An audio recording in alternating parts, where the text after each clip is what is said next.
I'm going to call the Springfield City Council regular session to order with roll call. Mayor Van Gordon. Here. Counselor Weber. Here. Counselor Moe. Here. Counselor Rodley. Here. Counselor Blackwell. Here. Counselor Buck. Present. And Counselor Stout. Here, thank you. Please join me for the Pledge of Allegiance.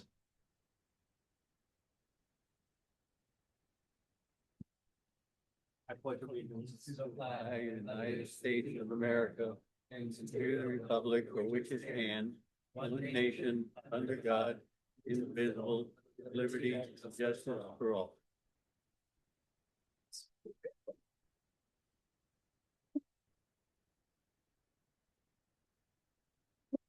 There are 2 times designated for public testimony this evening under public hearings and business from the audience. If you are attending in person, please complete the request to speak card located at the front of the council chambers and turn them into the city recorder. If you are joining us online with a tablet, smartphone, or computer and wish to speak during either of those times, please use the raise hand feature in Zoom. The order of public testimony is as follows: anyone in person in the council chambers, and then anyone on Zoom who has raised their virtual hand. First item, please. Mayor, the first item is Springfield Upbeat. Item number 1 is the 2025 Heritage Awards recognition. And Mayor, this is your item. I've got to get to the citation. Jenna, do you want to come talk about the awards for a second? I'm going to put you on the spot while I'm getting organized. We didn't talk about this ahead of time. Yeah. Just give everybody a little bit of a backstory before I win. Now is it on? Yeah. Thank you all. I'm Jenna Fribley. I'm on Historic Commission and the Museum Committee. The Springfield Heritage Awards are a program to recognize stewardship within our community, stewardship of history, heritage. We have 2 different categories. We have History Maker Awards and we have Preservation Excellence Awards. And History Maker Awards are kind of legacy awards to recognize people who have had a significant impact on stewardship in the community, people or organizations. And then the Preservation Excellence Award is to recognize specific projects. So we will have one from each category tonight. Thank you. Okay. I would have called Maddie, but I saw Maddie after I called her name. No sweat. Thanks. Thanks, Jenna. Okay. The plan here is the award is actually on its way. So I'm going to read the citations and we will have some people up for some pictures. And when we get the award, we will get it out to you. For the 2025 History Maker Award, it's the Nativity Ukrainian Catholic Church. So, and I'll read both of these citations and I'll come down, we can take some pictures. In recognition of their lasting stewardship of the Ukrainian culture and heritage in our community, we're pleased to recognize the congregation of the Nativity Ukrainian Catholic Church with the 2025 History Maker Award. For decades, the parish has been the vibrant heart of the Ukrainian identity in our city. The annual Summer Ukrainian Festival brings together folk dance, music, food, and storytelling for hundreds of residents. Members of the congregation recently spearheaded a street renaming initiative, working with the city to formally change the spelling of Kyiv Street in the Yuk Village neighborhood, thus affirming the correct Ukrainian spelling. The congregation has not only strengthened the ties among the Ukrainians in Springfield and the Lane County region, but also has enriched the city's collective heritage by advancing cultural literacy, inclusion, and placemaking. And I congratulate you for this well-deserved recognition. Go get a hand for the Ukrainian church.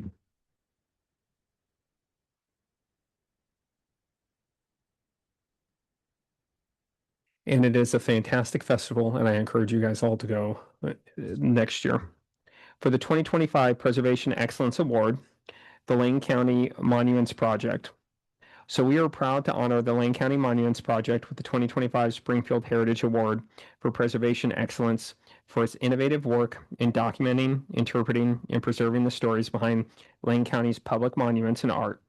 Created through a partnership between the Lane County History Museum, the Springfield History Museum, and Willamette Lane, this digital storytelling initiative has made local heritage accessible to all by compiling 19 historic narratives that explore the meanings, origins, and evolution of significant sites across the county, including 7 in Springfield, such as the Equestrian, the Lioness Women's Veteran Memorial, the Schenkel House, and the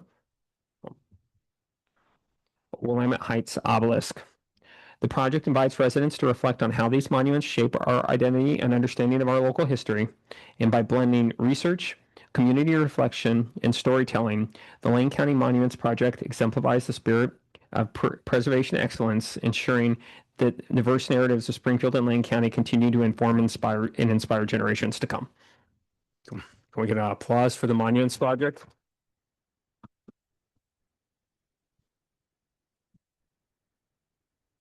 All right, so we're going to have you guys up for a second, and then we'll take a quick picture, and then we'll get on to the next item. On the Ukrainian church.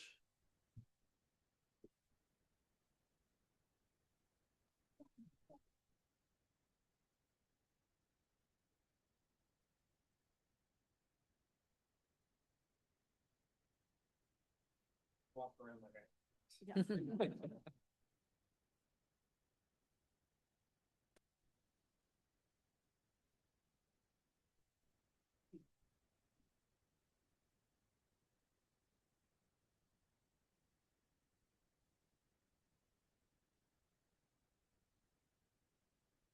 Yes.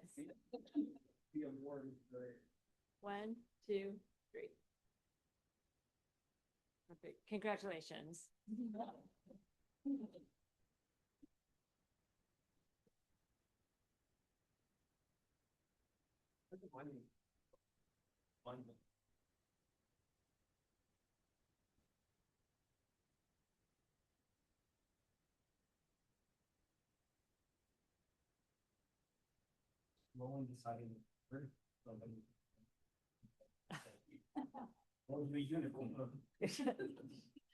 Okay, 1, 2, 3. Perfect. Congratulations.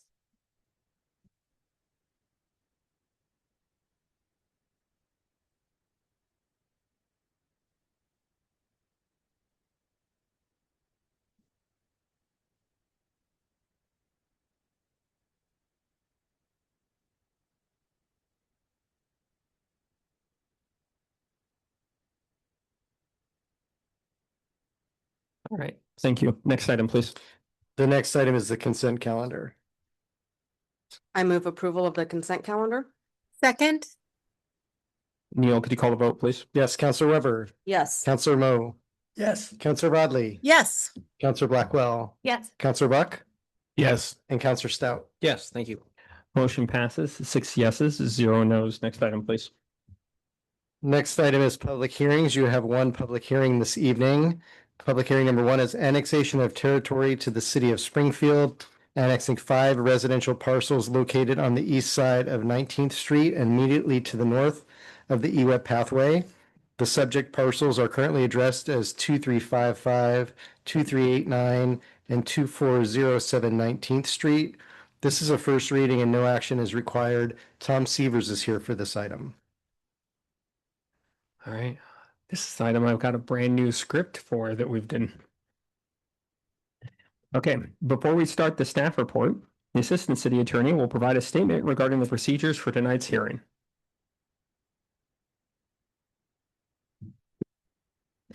Before we hear the staff report, sorry, that's your part.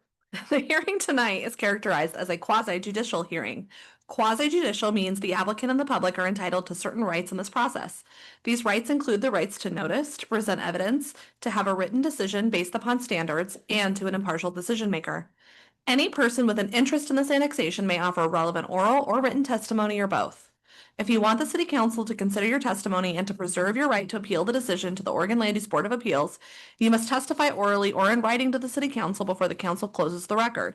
You must raise an issue clearly enough so that people can understand what it is and offer evidence in support of it, or else you cannot raise that issue on appeal to the Land Use Board of Appeals. If you are the applicant, you must raise concerns about any condition of approval clearly enough to allow the City Council to respond to preserve your right to seek damages in circuit court. If you feel you need more time to prepare evidence or testimony for the City Council, you can ask the Council to hold open the record or to continue the hearing. You must make that request before the Mayor closes the public portion of the hearing. Please make sure your testimony is related to the applicable criteria. The criteria for annexation are in Springfield Development Code, Section 514, 135, and And the zoning map amendment criteria are in section 5.7 and are described in more detail in the staff report posted in tonight's meeting packet and will be summarized by staff in the presentation this evening. Last, Oregon land use law requires the city council act as an impartial decision maker. Councilors must disclose any ex parte contacts or conflicts of interest related to this matter. A conflict of interest is a situation in which the decision maker, his or her family, or their business would benefit or suffer by the decision maker's decision. An ex parte contact is a communication to the decision maker that includes substantive issues regarding the application and occurs outside the public venue.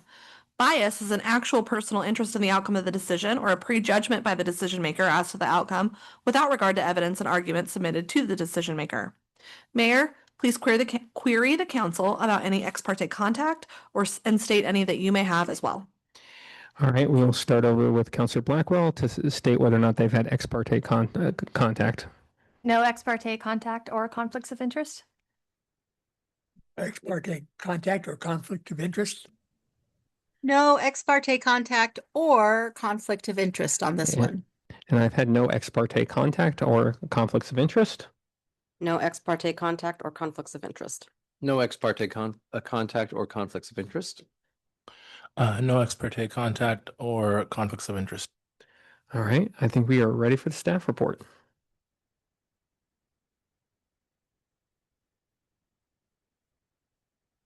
Just waiting on the presentation.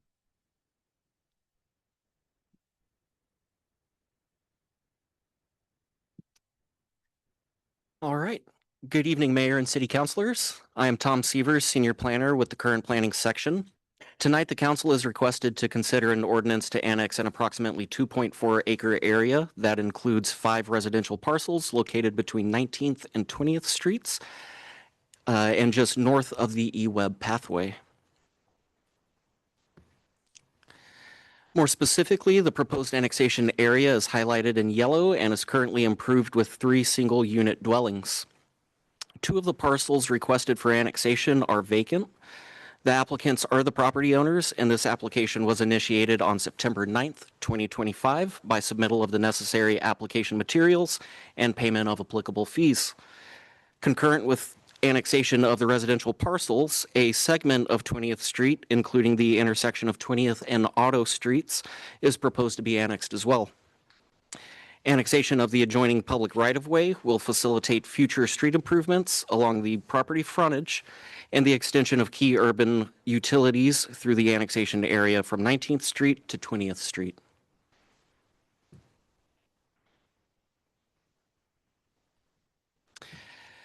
All right, the site is zoned R1 residential with the urbanizable fringe UF10 overlay, seen here by the cross-hatching pattern. As you can see by the red dashed line, it is contiguous to the city limits along its western boundary. If annexation is approved, no other zoning changes are requested except for the removal of the UF10 overlay.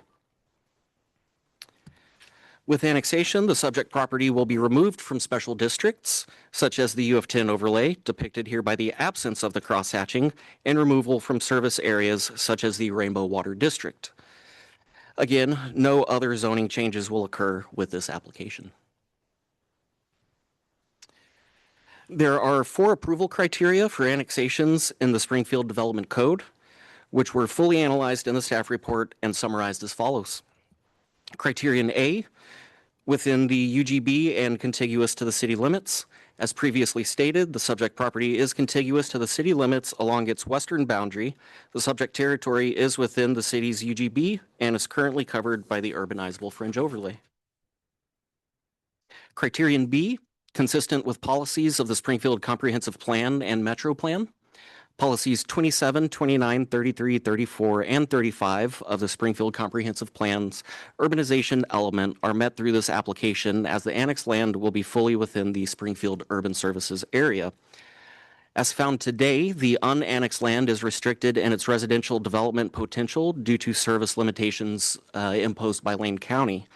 Annexation will thereby enable the property to be fully developed in conformance with the long-term envisioned density of the R1 district, including the allowance of the full spectrum of middle housing types, thus meeting the standards of statewide planning goal 10 as well. Criterion C, within boundary for the minimum level of key urban facilities to be received in a timely and efficient manner. Policies 29, 31, and 32 of the Springfield Comprehensive Plan's urbanization element are met through this application as well. If annexation is approved, the subject territory can obtain key facilities and services from the 19th Street right-of-way, and these utilities would be extended eastward to the 20th Street, or to 20th Street through future residential development. These facilities and services will include sanitary sewer connection, sub-water and electric service, fire protection services from the Eugene Springfield Fire Department, park and recreation services from Willamette, and police services from Springfield Police. Criterion D, the annexation agreement.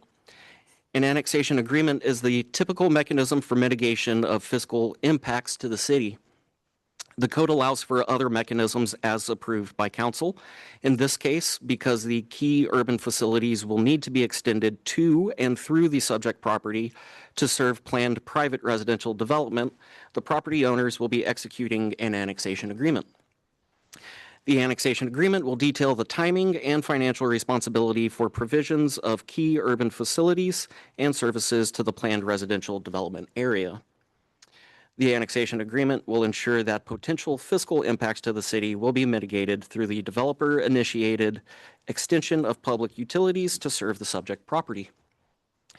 Because all applicable annexation criteria have been met and the annexation will help facilitate residential development and the provision of needed housing units, city staff recommends that this application be considered for approval by council. And again, this is only the first reading tonight.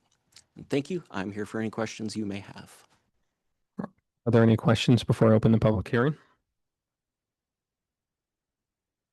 All right, I'm gonna now open the public hearing. The applicant will get to present first. I don't have any other cards except for the applicant, and I don't know where do you still want to present? Okay. I don't think anybody's got any questions for you. Thank you. So we'll now take public testimony. Please state your name and mailing address for the record and keep your comments to 3 minutes. I do not have any cards for this item. Neil, do we have anybody online? No hands for this item. All right, then I'm going to go and close the public hearing. And if I don't see a reason to leave and close the record. So this is a first reading only, and there's no further action required. Thank you, everybody. Next item, please. Mayor, next item is business from the audience.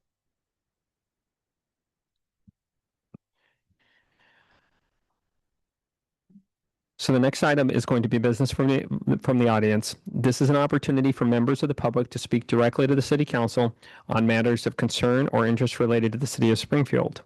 Each speaker will have 3 minutes to address the council. When your name is called, please come to the podium, clearly state your name, your address, or warden number for the record. Please note that this is not a question and answer period with the council. In order for everyone to be heard, council members and staff will not engage in discussion during this portion of the meeting. However, your input is valued and will be taken under consideration. We ask that all speakers maintain decorum and direct comments to the council as a whole. If you have documents to give to the council, please give them to the city recorder for distribution.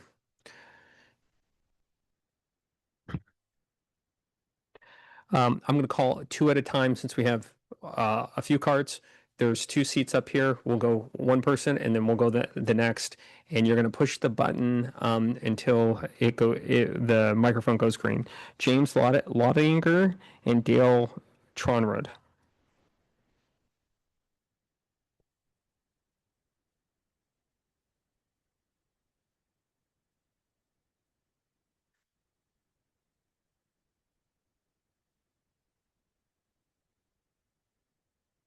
Good evening, Mr. Mayor, City Council. My name is James Loinger.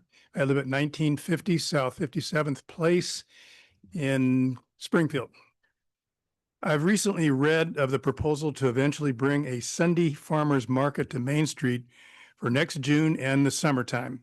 I believe you're right on the mark with that decision, and as it will add vibrancy and be a booster for economic development and our valued downtown. Kudos to all of you.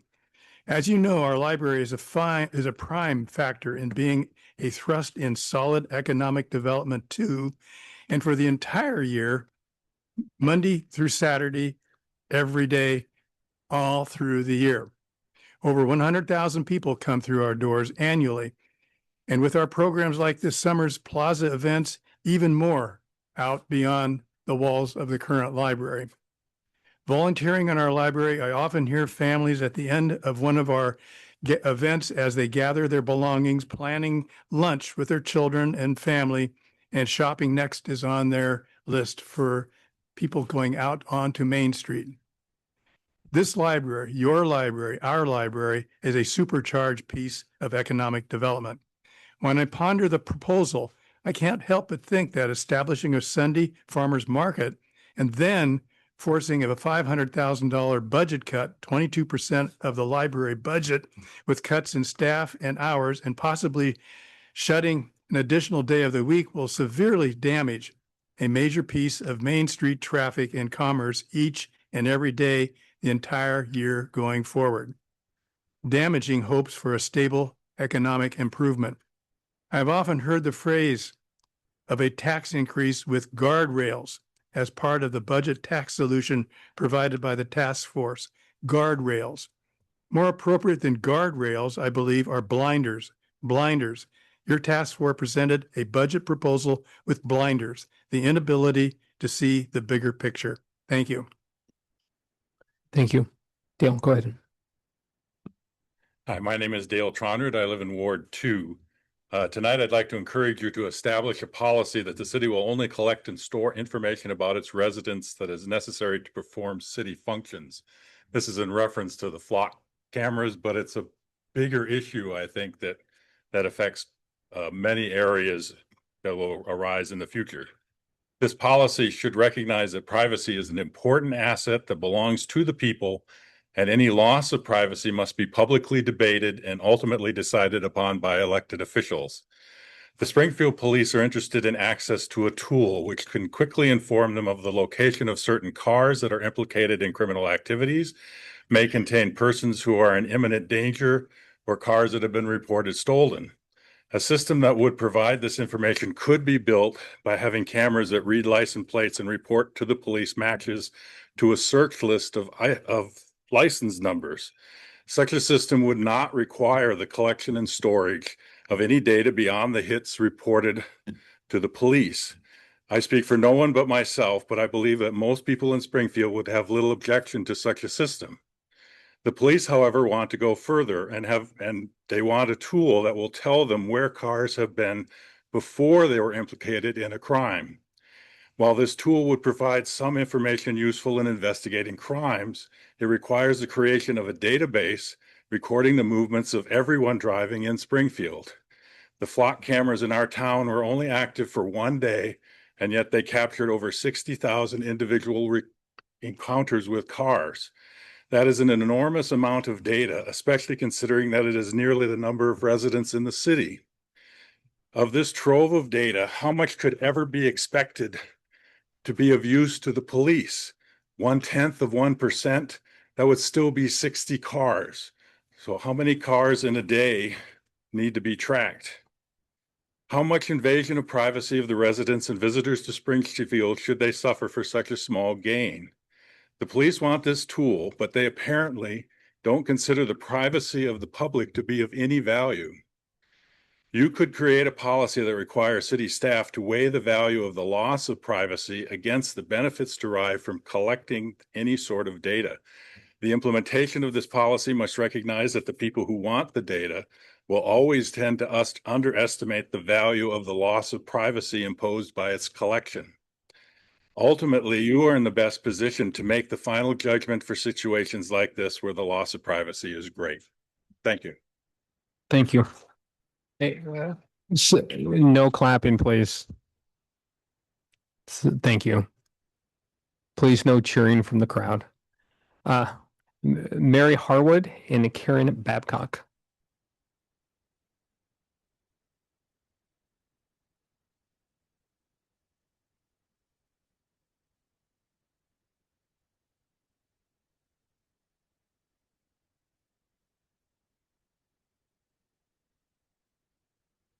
Go ahead.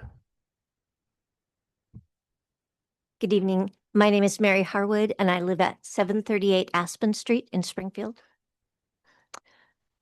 I have been a patron of the Springfield Public Library since about 1975. That's the earliest I can remember being there. This was the library I brought my children to before they could even read. I'm also an educator with Springfield Public Schools. I support the elementary students who struggle to learn to read, the students at risk for reading failure. I'm here before you tonight to ask you to reconsider the proposed cuts to the library. A library is an essential part of a thriving community. In Springfield, the library supports the critical work of the school district in educating our K-12 students. The library's support for schools goes beyond offering books to read. There are audiobooks essential to students with dyslexia, in-person programming for children from toddler to teen, activities for children during early release and no school days, summer programming, which prevents learning loss, and materials for teachers and classrooms. I'm deeply concerned that the city is asking just one department to bear the brunt of these steep, impactful budget cuts. Why should the library be the only department in the city to face budget cuts?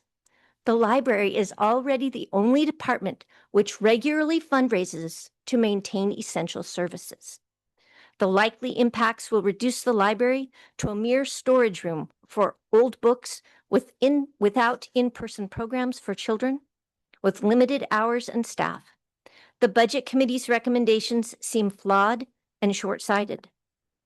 The city should be looking for innovative ways to bridge the gaps in the budget. Consider creating a library district for people who live within the urban growth boundary of Springfield or within the boundary of the Springfield School District.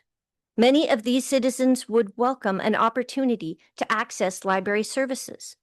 There are many county tax lots peppered about within city limits that are excluded from your current tax base. This is just one logical option for the city to pursue to support the library without adding to the burden of taxes for Springfield residents. I'll close with a reminder that libraries play a critical role in the economic vitality of communities, promote a sense of local connection, and advance understanding and shared community goals.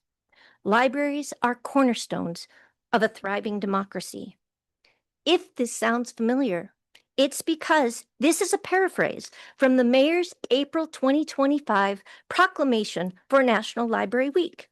You already know that our library is invaluable to this community. Find ways to avoid cuts to the library. Mayor Van Gordon closed his proclamation by encouraging citizens to visit the library to explore the wealth of resources available. Well, they better hurry before those resources are gone. Thank you. Thank you. My name is Karen Babcock. I live at 392 72nd Place in Springfield. I am here wearing two hats today. I, too, am an educator. This is my 29th year in teaching in Springfield Public Schools. I have also been a resident of Springfield, a proud citizen, for all of my life. I am so proud of our downtown Springfield and what this community has grown to. I have a long memory. We have a lot that we can be proud of. I am here to ask you to reconsider the proposed budget cuts to our beloved public library. It seems very flawed and unclear to community members why one department is bearing the brunt of the budget cuts for our city. As my current role at Springfield Public Schools is a librarian. I currently oversee all of our school libraries, and I work in close partnership with our public library. When people find out what I do, they ask me, does anybody go to libraries anymore? And when people ask me that, I think two things. One, boy, this person must be really privileged, that they have all the resources that they need for entertainment, for information, and for technology. And then my second thought when I get asked that question is, gosh, it's kind of sad that they don't know how modern libraries serve their communities. You guys know how modern libraries serve their communities. Slashing budgets for libraries has many unintended consequences. It is more than a storehouse of books. It is a vital piece of our community. When people attend the library, they bring their families. When people see families in the downtown corridor, they feel safe to come here and spend money and attend businesses, to shop and to dine. I could go on about what our public library provides to our students. You guys know that already. But what we need to consider is the financial impact on our community and to our local businesses when we slash library budgets. Libraries are a barometer of our communities. When we have a flourishing downtown, it is often accompanied by a flourishing library. When libraries are not flourishing, downtown businesses suffer. I encourage you to visit your library, to look at all the programming and all the people who support your community. It is one of our last safe public spaces where everyone belongs. Please reconsider the budget cuts. Thank you. The next two people I have are Charlotte Beam and Paul Baker.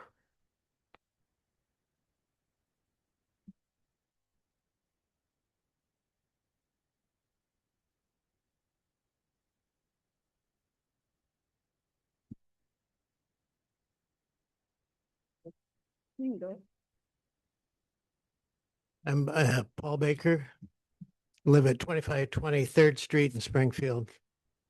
First, I want to make a comment. The gentleman who was talking about license plate tracking and reading. I lived in Chicago for quite a while, and Chicago police signed a contract with Palantir, which is one of Trump's biggest financial supporters. I think they helped to tear down the part of the White House, but anyway, they've been handed a contract by the Trump administration to try to centralize all data on individuals in this country, and I'm sure they're hooked into the same people who want to record license plates in Springfield and Eugene. So just a word of warning: when people like Trump can track you, find out what you're saying on social media, who you're associating with, where you're driving your car, it gets real dangerous. That's not what I wanted to talk about, though.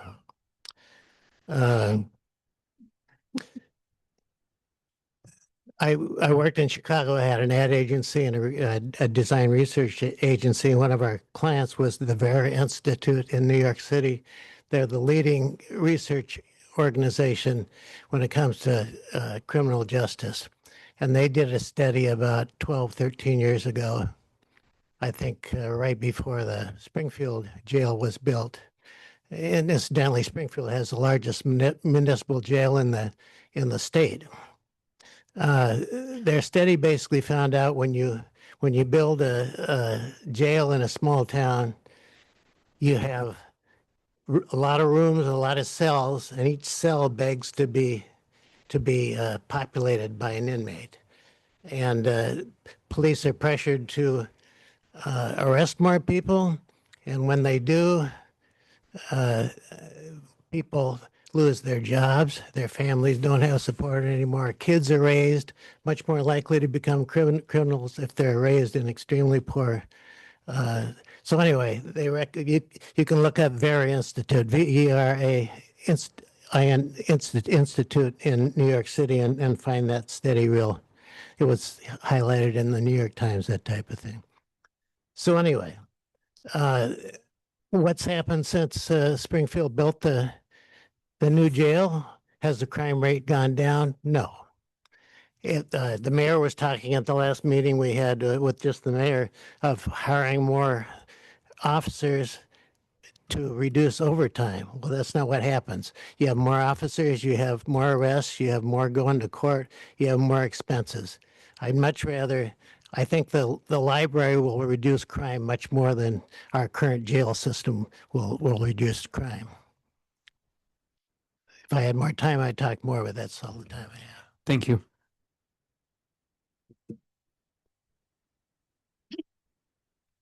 My name is Charlotte Bim, and I live at 731 Poltava Street in Springfield. And I am here about the library and to support the library. And I've been a patron there for 30 years. I think all of y'all know it's wonderful and the staff is great. Well, I've been on the Friends of the Library board. I was on it for 2 years, and I was in charge of the membership. And so I heard the stories of a lot of people that the library was so important to them, and I also tracked how much money they gave. And it's substantial. So when somebody said tonight that the library and the Friends does generate thousands of dollars a year for the library, there's all these community, and we're all volunteer. So there's all these community members that are trying to get the library supported. And I think that's really great. And that's why it shouldn't be gutted. Anyway, but because I was on the Friends, I was behind the scenes and getting to know the staff, and they're so committed. And one other thing was I was sitting there listening to, again, somebody talk, and this guy that was sitting there was talking about the cameras. And he made that comment about 0.1% of the people, I don't know, that the data or something. And it made me think about the situation in the country where 0.1% of the people own more wealth than the lower 50%. So obviously in this country, you have plenty of wealth concentrated in the top of the hierarchy. So I'm just wondering if this finance committee, because this what I read on the Friends website was that the proposal was to do employee tax and an employer tax. So this is like taxing the working people again. And I hope that that committee is looking at the people that have a lot of money in this town and making sure that they are paying for the services they are benefiting from, and all the working people that support them. I'm finished. Thank you.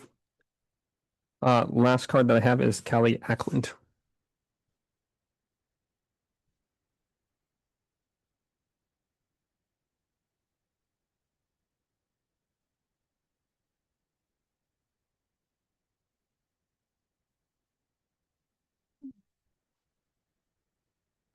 Callie Ackland, Ward 4 resident. My address is on file.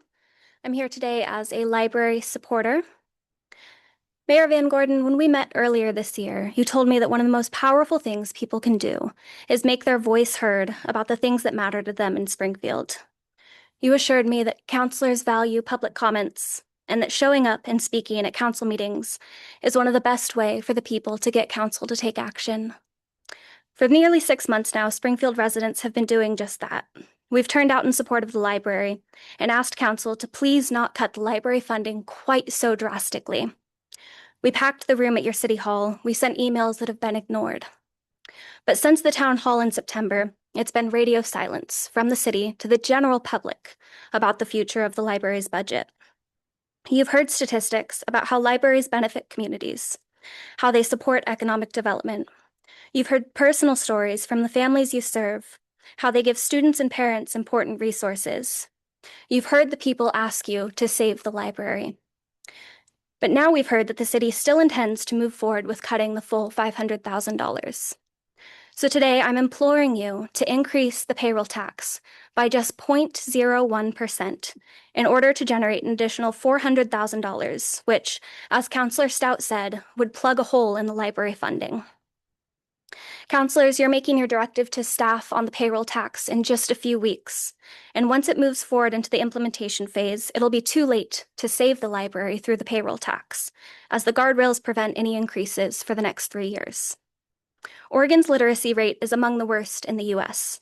In the Springfield School District, only 31% of our third graders met grade level reading expectations. Please help our town and especially our youth by saving the library. Thank you. Thank you. I do not have any other cards. Neil, do we have anybody online that wants to testify? Yes, we have one hand online. It's Cameron Stringfield. And Cameron, you should be able to unmute your microphone. All right. Can you hear me? Yes. Hello, my name is Cameron Stringfield.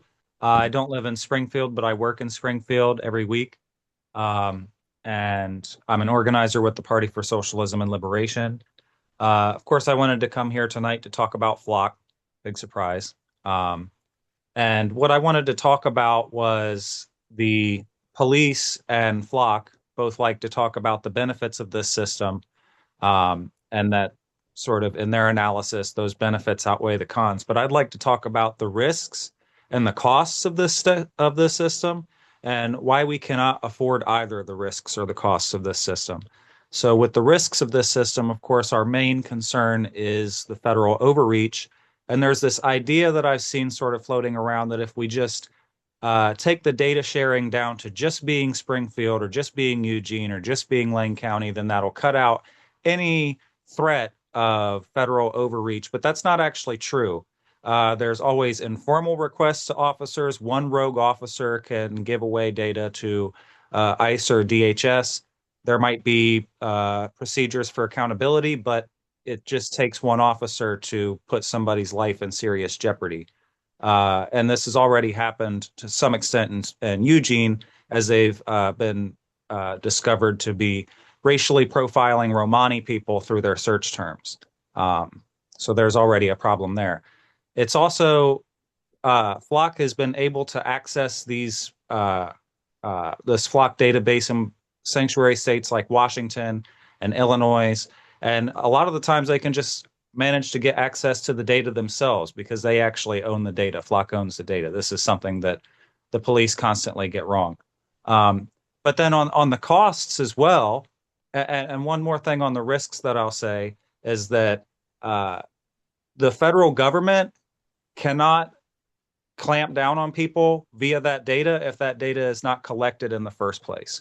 So the only real way to protect people 100% is to not collect that data in the first place. In terms of costs, I think you might have seen recently that there were Flock cameras that were cut down in Springfield. There are Flock cameras that have been damaged in Eugene, which I don't support, for the record. I want you guys to take them down because that is going to cost us less in the long term. You have to replace these cameras. You have to subscribe to these cameras. If they want new bells and whistles, I'm sure you have to pay more for that. So this isn't something that we can afford in the long term. And we need that money in the long term for things like the library that people are bringing up tonight. So there are ways to protect people. There are ways to solve crime. There's ways to keep Springfield a safe place for everybody to live and thrive that don't require dragnet surveillance of everybody. And I hope that you make the decision to cancel the contract. Thank you. Thank you, Cameron. Neil, do we have anybody else? No other hands. Okay, is there any council response? Councilor Rodley. Thank you. I know, even though I'm not there in person, I'm ready to say something.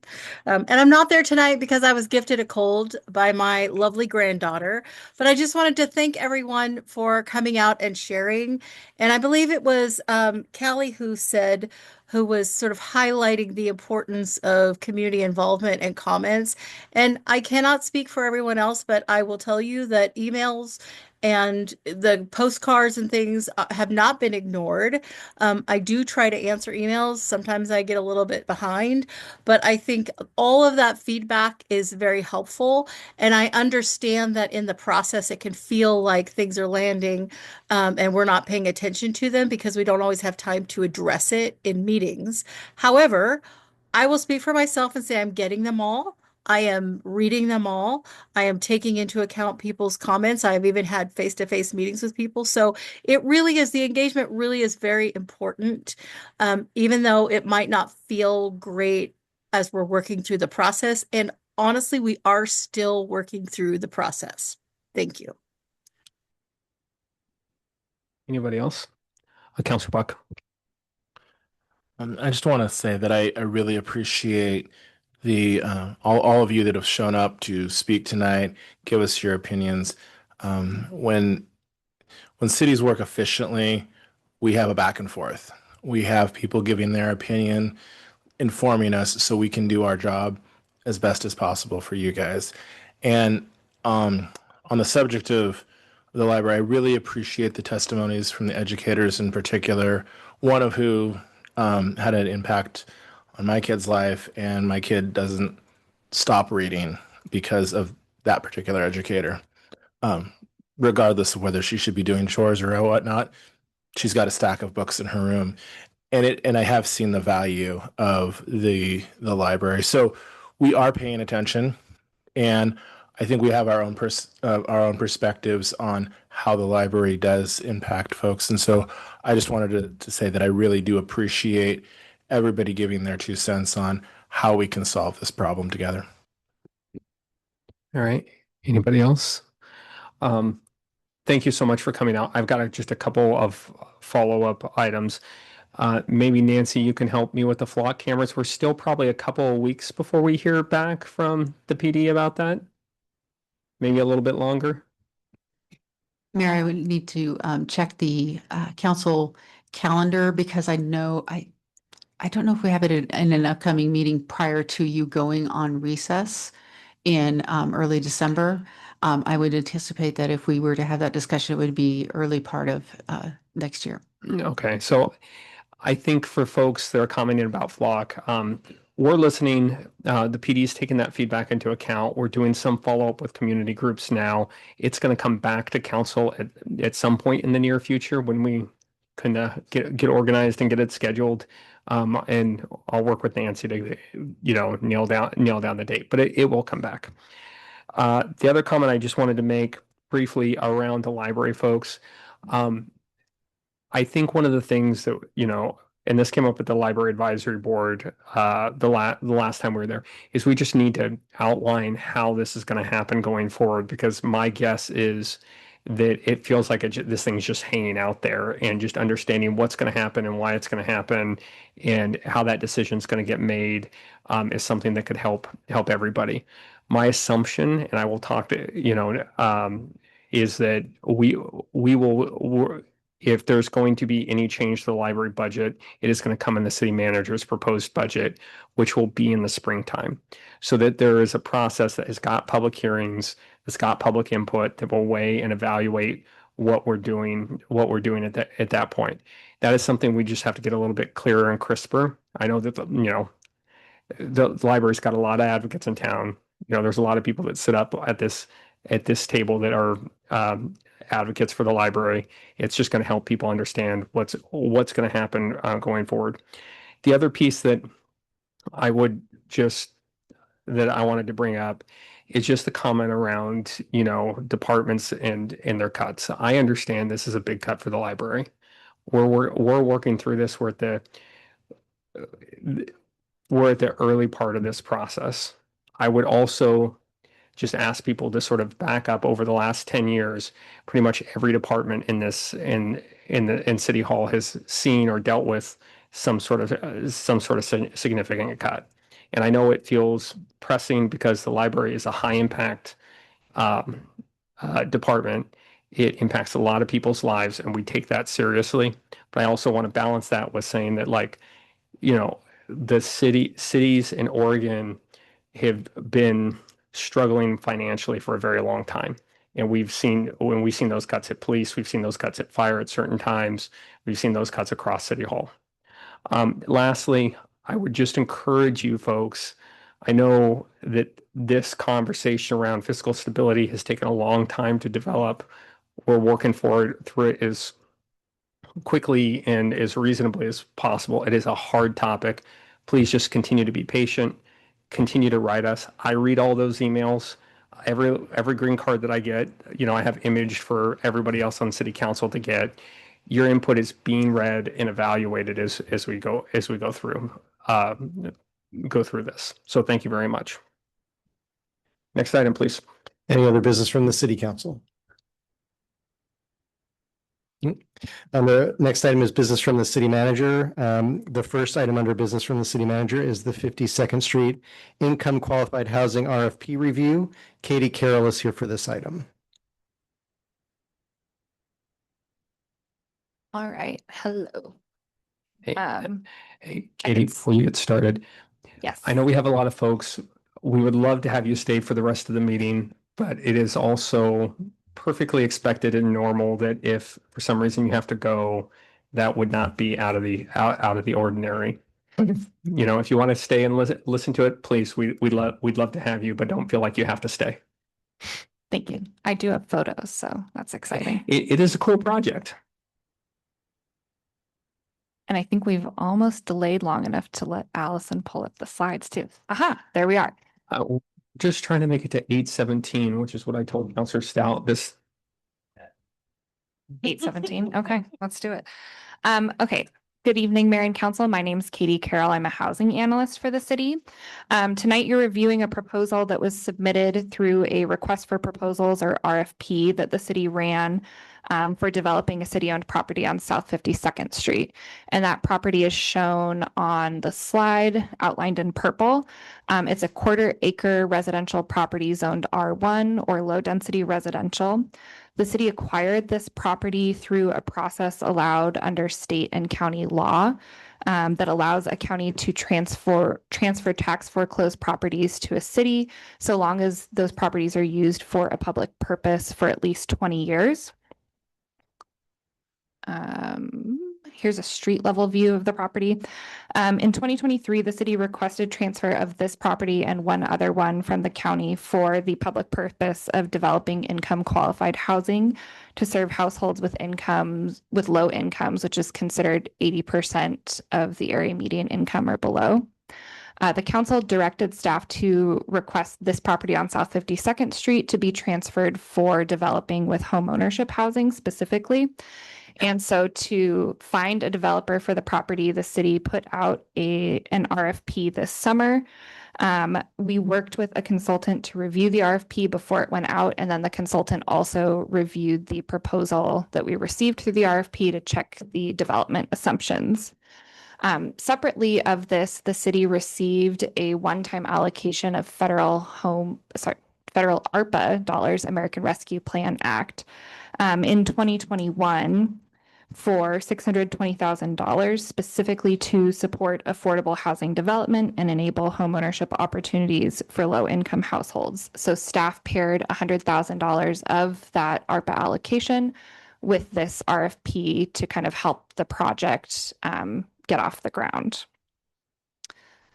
The RFP itself had a couple of components. So there were minimum requirements that every proposal would have to meet. Those are listed on the left side of the slide. And then there were also a set of scored criteria that were to be evaluated by a committee.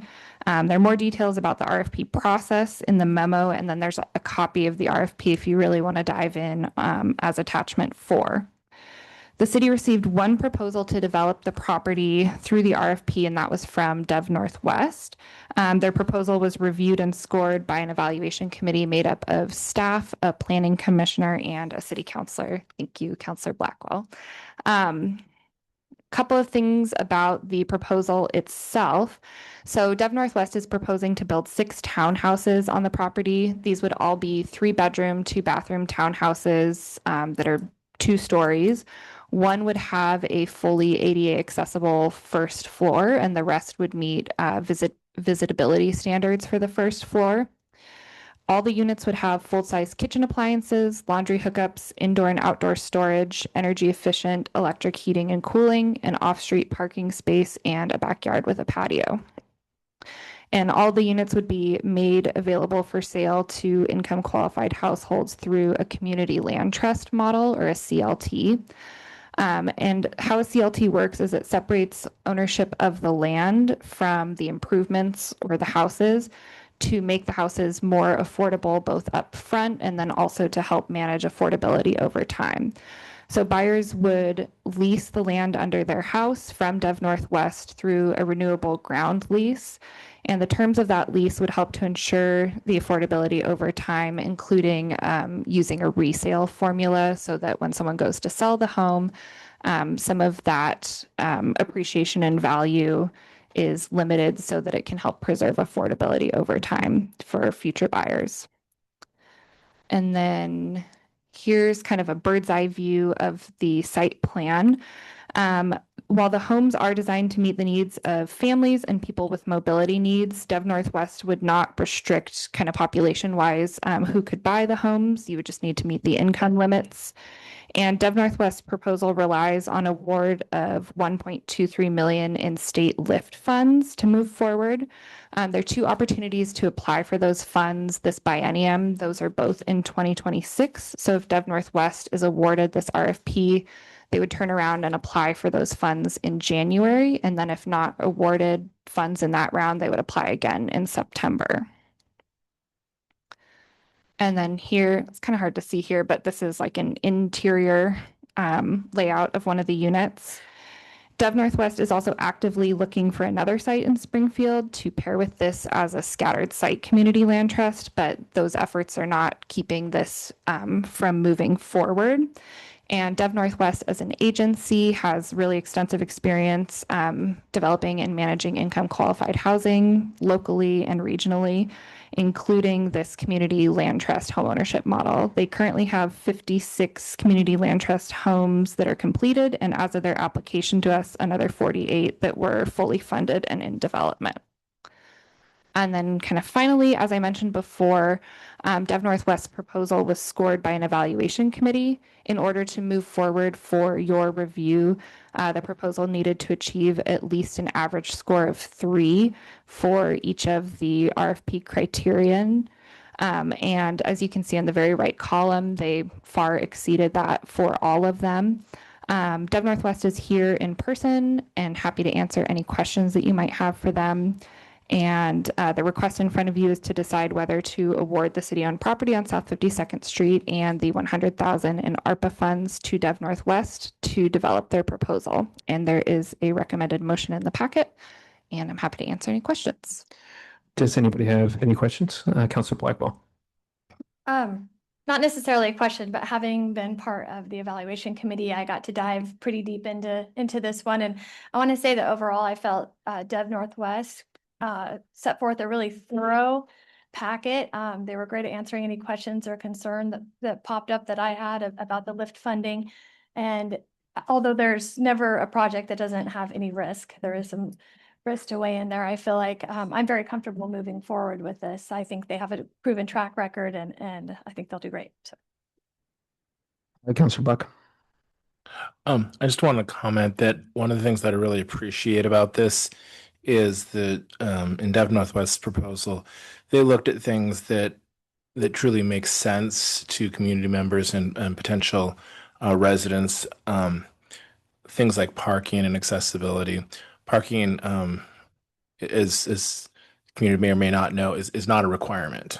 That's not something that they had to do, but they chose to do it. And when we have partners that are choosing to do things that truly matter to our residents, I really appreciate that. So those are the things that stood out, is they did the things that matter to our residents, not just met bare minimum code. And so I really appreciate that about Dev Northwest's proposal. I actually have a question for the Dev Northwest folks.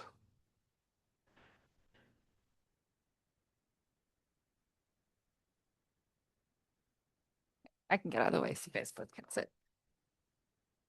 We didn't want to let you out of here without getting a chance to. It looks like a stunning project. Really happy with how it looks. I think my question is around community land trust models, and I think there are two, and I think I've got two sort of distinct questions here. One of them is, if I'm somebody who buys a home in a community land trust, like how hard is it really challenging to resell that home as I continue to sort of move through my journey or life? Yeah. Hi, Council Mayor. My name is Nora Cronin. I'm the Director of Real Estate Development at Dev Northwest. And I have here with me today Tara Hamby. She's one of our project managers that was working on this project. To answer your question, unfortunately, there are going to be a lot of families in the future that are going to be at 80% AMI or below. There's always going to be a demand for this affordable homeownership opportunity. It is not hard to resell the homes at the price point that we have. There are plenty of families that are qualified to be able to do this, to be able to afford it.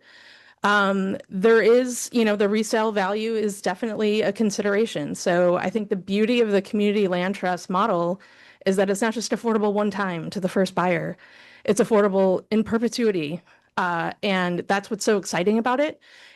We see this as not always a long-term, I'm going to buy this and this is going to be my position where I create all of my wealth for my family moving forward. But we see this a lot as like a stepping stone for someone that's been trying to get into the home ownership realm as a way to help build generational wealth and wealth for their family, that this is kind of a stepping stone to then create some equity over the years as they pay down their mortgage. The house does appreciate. They are able to get some equity from that, even with the resale value, because incomes do go up over time.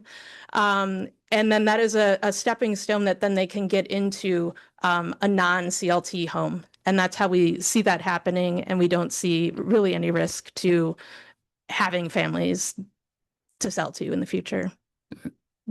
Great. That is a great answer. And that makes, a lot of sense, just to think that there's another step if somebody is in this home to when they go to sell.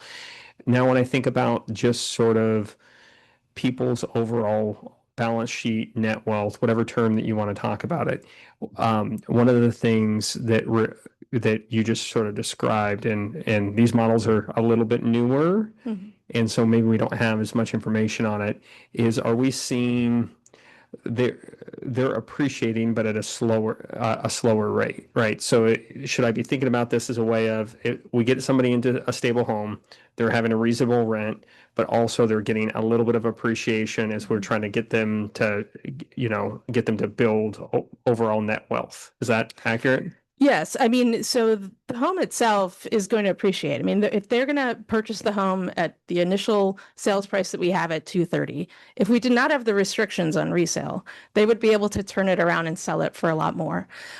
They do appreciate, and it's really based on income, right? So the way that we have the sales price set right now is based on income and our assumptions of the size family that's going to move in there and what that income level is, capped at 80%. We're trying to deepen the affordability as much as we can. I think deep in the paper that we submitted, we're trying to keep that at around 70% of AMI or below.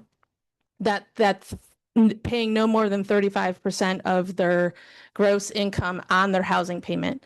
And so when you look at how incomes increase over time. So if someone in 5 years were to buy the home, they're able to afford more because their income's more, and that appreciation, not really the typical appreciation of real estate, but that difference in income level allows them to then sell the house for more.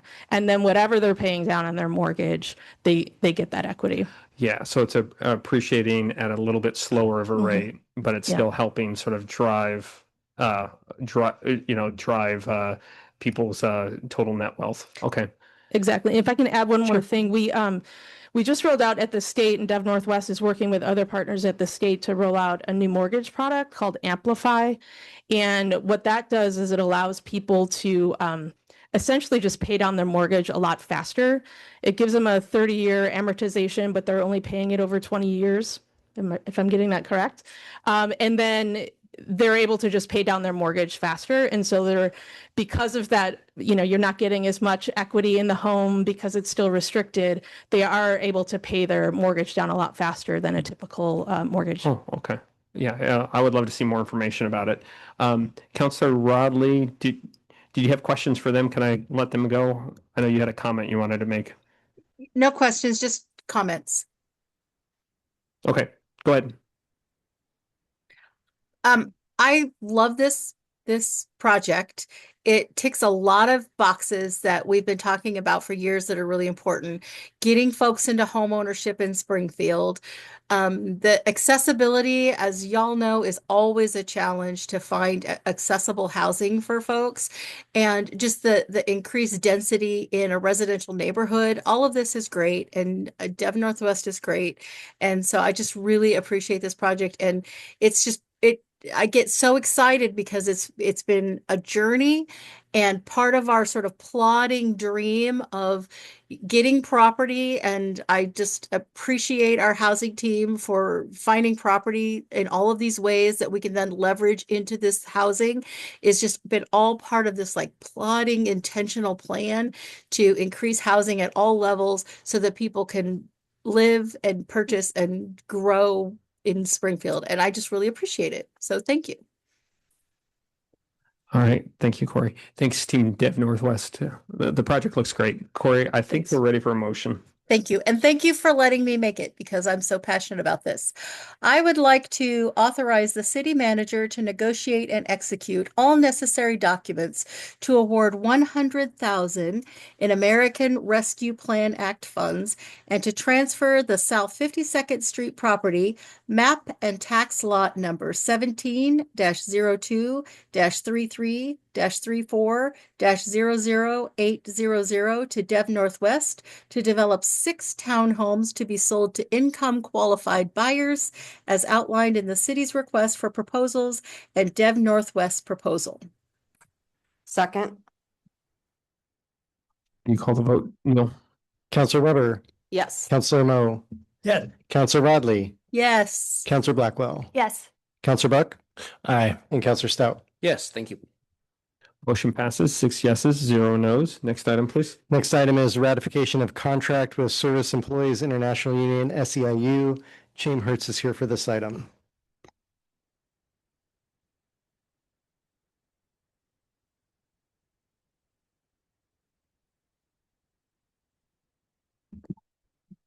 Good evening again, Mayor and Council. So I am Chaim Hertz, the Director of Human Resources, and I am here because staff has concluded its negotiations with SEIU for a 3-year successor contract. Before I go further, I do want to take just a brief moment and acknowledge my appreciation for both the management team and in particular the union's bargaining team who worked very collaboratively with us on the management side to address many of the issues that council had given us regarding guidance on this contract. And we are very excited that they were able to ratify this contract on their end last Thursday. And so with that, I am here to ask for a motion to authorize or not authorize the city manager to execute the ratified 3-year collective bargaining agreement with SEIU. And I'll pause for any questions. Are there any questions?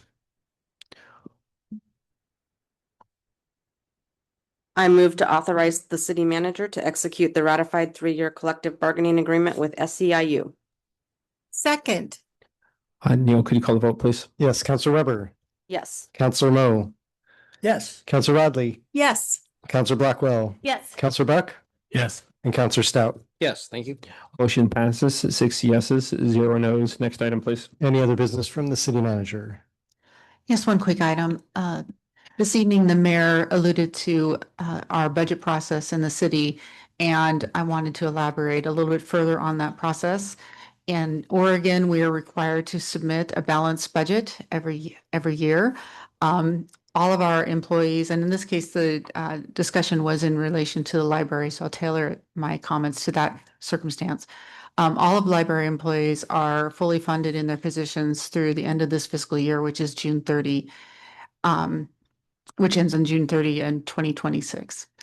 Part of my role is to submit a proposed budget to the budget committee, and then the budget committee, which is comprised of 12 community members that are appointed by this governing body, deliberates on the budget and makes any recommendations or changes, and holds public hearing for the budget, which then proceeds to the council. And then at that time, the mayor and council can make adjustments or not. It depends on, the process and where we are at the time. Then it is subsequently adopted, and then there's a legal process for assessing taxes and distributing revenues that the city can collect.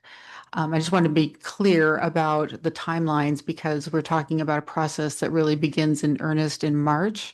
I've already been in conversations with the library director about the potential implications in the budget.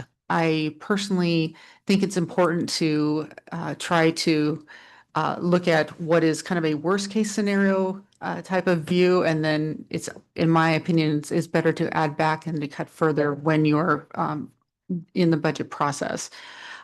All city departments have sustained cuts throughout the years.